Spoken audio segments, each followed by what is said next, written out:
Hey guys, and welcome back to the channel for another Coffee Corner Coffee Corner. with Bill and Ray. Gently. Coffee Corner. Coffee Corner.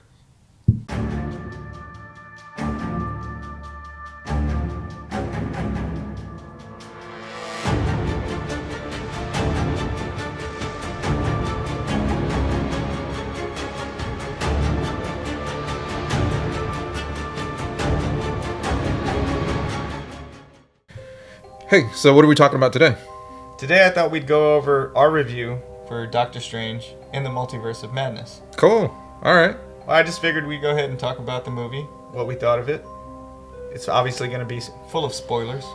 Yes, spoiler alert. So last time we did an episode of Coffee Corner, I talked about a spoiler in the Spider-Man No Way Home episode, and I thought you were going to put it in there. I kind of forgot, and I thought maybe it was a little late. The video was supposed to come out in April. Editing takes some time, and True. came out in May, so I figured by that time everybody's had to have known about all the spoilers. Cool. Spoiler alert. This one's a little different. Yes. I don't want to talk about Doctor Strange and the Multiverse of Madness. Why? Because in order to properly review and give you our thoughts on Doctor Strange and the Multiverse of Madness, I think we need to start from the beginning. We should do a top 10 list of Sam Raimi movies that he's directed. What? You mean The Evil Dead? Yes, the Evil Dead guy. Army of Darkness? Army of Darkness. The Spider-Man original trilogy? Yep. Those kind of movies? Yep, let's do it. I'm down. Okay. So let's start off with his first film that he wrote and directed, The Evil Dead. Yes. Came out in 1981. Yeah. Great film. Yeah. That was our introduction to Bruce Campbell as Ash. One of my favorite movie characters, by the way. Oh, yeah. And I love Bruce Campbell in anything he's in. That was also our first introduction to the car. What car? Ash's car. The 1973 Oldsmobile Delta 88. That's a good car. It is a great car. Also been seen in a lot of his other films. I think it's in every single one of his films. Pretty much. So in the film, 5 college students take time off to spend a peaceful vacation in a remote cabin. They find a book and an audio tape. The book being the Necronomicon, the Book of the Dead. And its evil is found to be powerful once the incantations are read out loud. At least that's my introduction to Sam Raimi. Yeah, it was a good start for him. And his horror type. He just has a style Yeah. that can't be, you can't miss it. Second movie, Crime Wave, 1985, starring Reed Birney and Sherry J. Wilson as Vic and Nancy. Brian James and Paul L. Smith were villains. Sam Raimi actually disowned this movie mainly because he was not able to give the lead to Bruce Campbell. So what he did was he actually expanded the role of the heel for Bruce Campbell to kind of put him more into the movie. He actually called it his least favorite movie. There was a lot of difficulties while filming. Some of the actors were doing drugs. He actually went over budget for this one, so it was a really difficult movie. Well, this is still in his infancy as a director too, so Yeah. making movies probably like that, yeah. I Do can you understand remember that. watching this movie with me? Did we watch this movie? Yeah. Really? Yes. I'm gonna have to rewatch it then. It's not a very well-known movie, but I actually like this movie a lot. This was actually my first introduction to Sam Raimi, and when I first saw this movie, I had no idea what I was See, watching. my introduction was The Evil Dead, Really? the original. So when I first saw this movie, I was like, okay, what is this? Is this a satire movie? Is it a horror movie? Is it a comedy? Little did I know that Sam Raimi's style was combining Yes, a whole bunch of different styles. it is. So that's one thing I did love about this movie. Okay, so let's go on to his third film, Evil Dead 2. Again, starring Bruce Campbell. Love that guy. He can do no wrong. No, he can't. So Ash Williams, or Ashley Williams, his true name, travels to a secluded cabin in the woods with his girlfriend Linda, where they find a tape recording of a professor and a book of evil, which is the Necronomicon. This unleashes a bunch of evil spirits that constantly terrorize Ash. Due to the failure of Crime Wave, we got Evil Dead 2. Stephen King was a huge fan of the Evil Dead, so he convinced some financial backers to give Raimi the funds he needed to make the movie. The movie is groovy, as Ash always says. Next movie is Darkman, came out in 1990, starring Liam Neeson and Frances McDormand as Peyton Westlake and Julie Hastings. Larry Drake comes out of this movie as Robert Durant. You might remember him from Dr. Giggles. Dr. Gibbles. You know, I actually haven't watched Darkman in a very long time, but I do remember the film. This is actually Liam Neeson's first action role. Now that I did not know. So it was back before Taken. Before he's, showing off a set of skills that might be valuable to someone. So back then he wasn't hunting, he wasn't looking for you. No. Or hunting for he you. He did not possess those set of skills just yet. Just yet, yeah. No. He had not taught Batman yet or become a Jedi. Peyton Westlake is a scientist who has discovered a way to produce synthetic skin. The skin degrades after 100 minutes. That's one thing I did love about this movie, was that he was able to be anyone who he wanted to be in disguise. But one of the biggest drawbacks was that the skin would start melting. So in some of the scenes, he's like, doing his thing, and then all of a sudden the skin starts melting, and he's like having to like run. 100 minutes, that's not very long. It's not. That's what is that, an hour and 40 minutes? Could be. Yeah. No, it is. 90 minutes is an hour and a half, so. Oh, so there you go. 10 more minutes, an hour 10 and more 40. minutes, an hour and 40 minutes. 40 That's minutes. an odd number. Yeah. So in this movie, Sam Raimi actually wanted Bruce Campbell to be the lead. Again. Shocker. Yeah. But, the producers said no, so they cast Liam Neeson. The more you say that, I'm starting to wonder, had they not cast Tobey Maguire, would it have been Bruce Campbell as Spider-Man? Very, very well could be. That would have been groovy. My favorite Sam Raimi film, Okay. Army of Darkness. Good movie. Great movie. Ash is back, Mr. Bruce Campbell himself. Yep. This is where he has the boomstick. This is where so many lines that he has really takes off. Groovy, Hell to the King Baby. There's tons of lines in this movie that are great. The movie starred Bruce Campbell and Embeth Davidtz as Ash and Sheila. Raimi wanted to call this The Medieval Dead, but Universal Pictures said no. So yeah, The Medieval Dead would have been an awesome name for the movie, but I guess Universal said no. Yeah, it would have been a cool name. It's still one of my favorite films. I actually saw this one before I even saw any of the Evil Deads. When watching this movie, I had no idea that it was actually part of the Evil Dead series. It was a good movie. Ash is such a great character, and the way it's almost like Bruce Campbell really embodies that character. I don't even know if that almost seems like that is him. Yeah, just that character. I was captivated. I had no idea what I was watching. Mm-hmm. Was I watching a horror movie? Was I watching a comedy? I had no idea. There's so much going on in this film. Yeah, and it's his style that he's mastered. Dude, honestly, in this film, any film I've seen past this one from Raimi, on the horror side, all of it goes back to this movie for me. Now, that's even after seeing Evil Dead and Evil Dead 2. This film, it was almost like anything from here, horror-wise, followed the same rules. As far as makeup, as far as the way he films everything, I honestly feel like this film is like the stepping blueprint. stone. Yeah, yeah, there you go.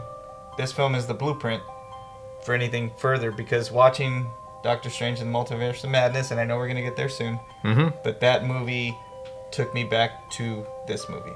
Yeah, that deserves a... Alright, next movie, Spider-Man 2002. This movie stars Tobey Maguire, Kirsten Dunst, Willem Dafoe, James Franco, and J.K. Simmons. We talked about in one of our other coffee corners how Willem Dafoe performed all of his stunts, and in this one he actually performed 90% of his own stunts, which leads me to believe why he wanted to do his stunts in No Way Home, because of this movie. He said it's the easiest way to embody the character if you go full on Really? into the character. Yeah, so Willem Dafoe had said before the best way to embody the character is to take it on full force. That includes the physical and not just the, normal dialogue and everything like that. He actually wants to embody this character. Which he did. He did.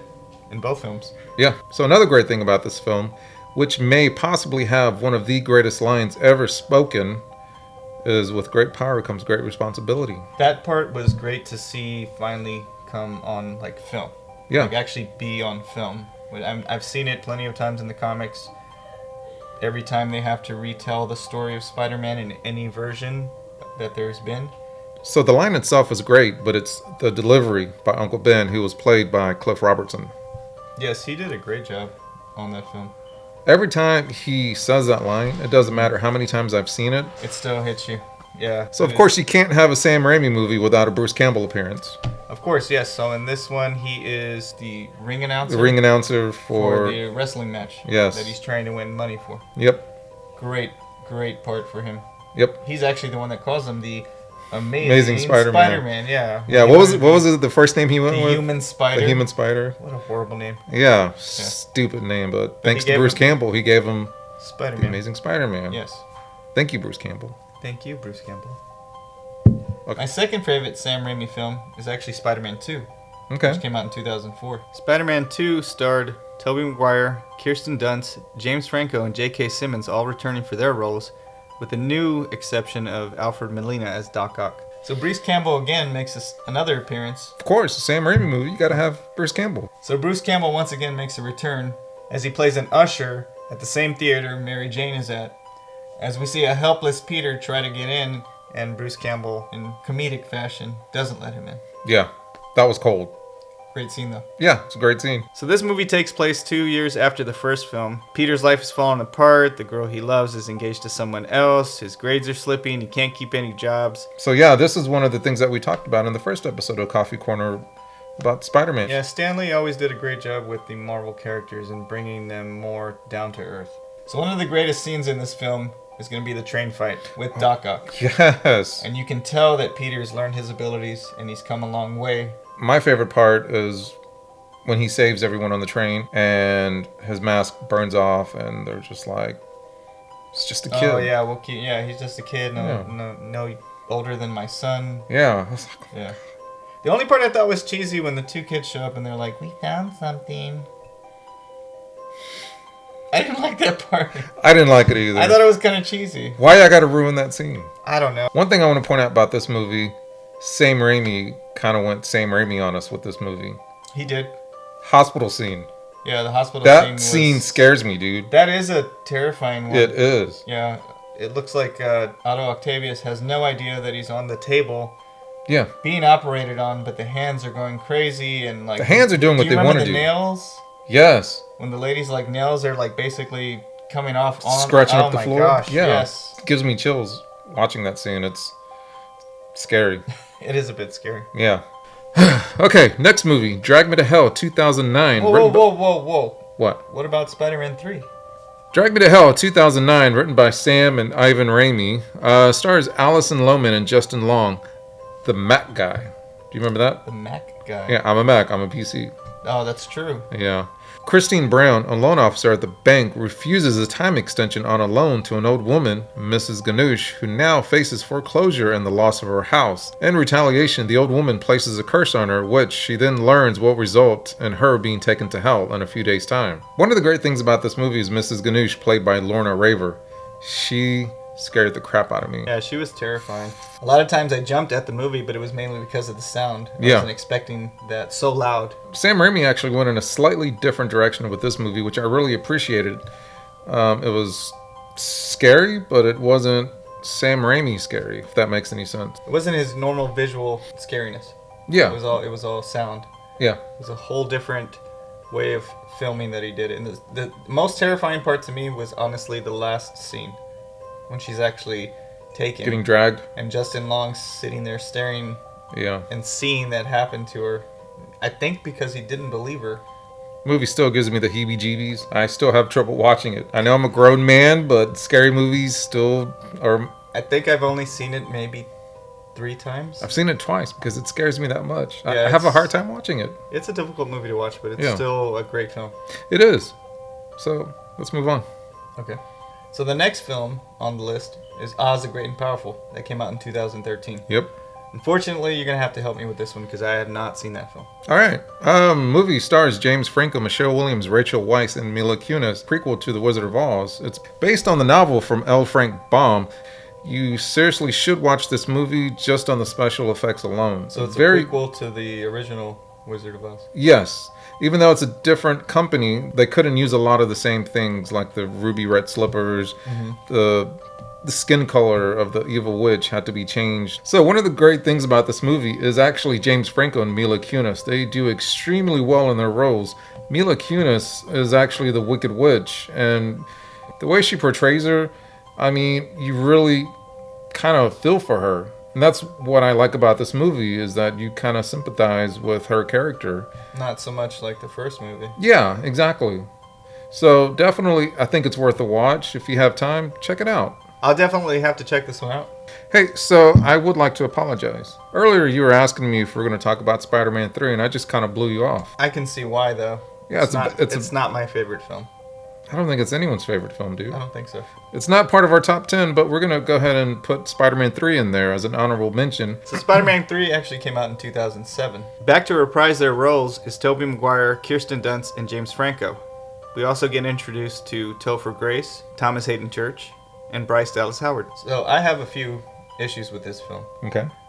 One, it's not that Thomas Hayden Church is a bad actor, but no, not the at all. Sandman character I was not really a fan of. Topher Grace as Eddie Brock / Venom. Not the Venom I was looking for. I also don't like the way that Harry tries to kill Peter and then somehow gets amnesia, somehow regains his memory, still tries to convolute some crazy plan to kill Peter. Yeah, I mean, that's a lot to kind of digest. Yeah. So with all those issues, I just felt like the film had no heart to it. And this also stopped Raimi's fourth film. Which he said would have been a lot better. Yeah. What's funny now, maybe not so much then, but now, because I still kind of see it as the Peter's Dance. It still kind of hits today as a meme, as a joke, but back then, I was very upset with it. Yeah, it was a little cringy. A little bit. So, one of the best things about this movie, of course, Bruce Campbell does another cameo in this film, which possibly could have been his best cameo in the Spider-Man trilogy, as he's a maitre d' at the restaurant when Peter's about to propose to Mary Jane. Oh, okay. I think it's one of his best scenes where, he's interacting with Peter. He's getting confused with Peter's signals. I mean, it's a hilarious scene.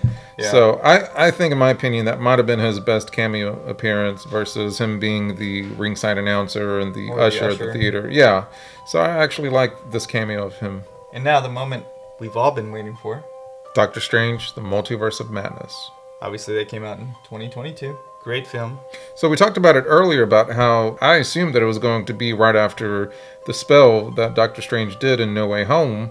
And when the movie started, completely different. Yeah, it takes a fast, quick turn. Immediately, it's action-packed. We're introduced to America Chavez. And we also see the anti-book. Yeah. You see a battle going on. You see a different version of Doctor Strange that we haven't seen before just by his look. So when America Chavez came out, I actually had no idea who this character was. If it was just a new character that they made up, or if it was somebody already established in the comics. Mm-hmm. So that was a really big surprise, because I was expecting maybe somebody we had already seen before to kind of show up and kind of help Doctor Strange with all of this multiverse stuff going on. So one of the cool things that I really liked about this movie was the Scarlet Witch's powers were like on full display. I didn't realize how powerful of a character that the Scarlet Witch was. Yeah, they only touched on it in every previous movie that she's been in. They touch on her powers, and she is pretty strong. She was able to take on Thanos pretty well, before he rained fire. I know we've said it through this top 10 list. Can't have a Sam Raimi movie without a Bruce Campbell cameo. And again, Bruce Campbell shows up in this one. Yep. As Papa Pizza. And has an unfortunate meeting with Doctor Strange from 616, who ends up casting a spell where his hand keeps attacking him, which I thought was a funny callback to maybe The Evil Dead. And it was funny. I mean, it's always great to see Bruce. Bruce just has this charisma to him. Like I said, he embodies that character so much. It's like any movie he's in, he's that guy. Yeah. So I kind of feel like that's just him, probably on a regular. Oh yeah. So now you see why we had to go through all 10 movies to get to this one.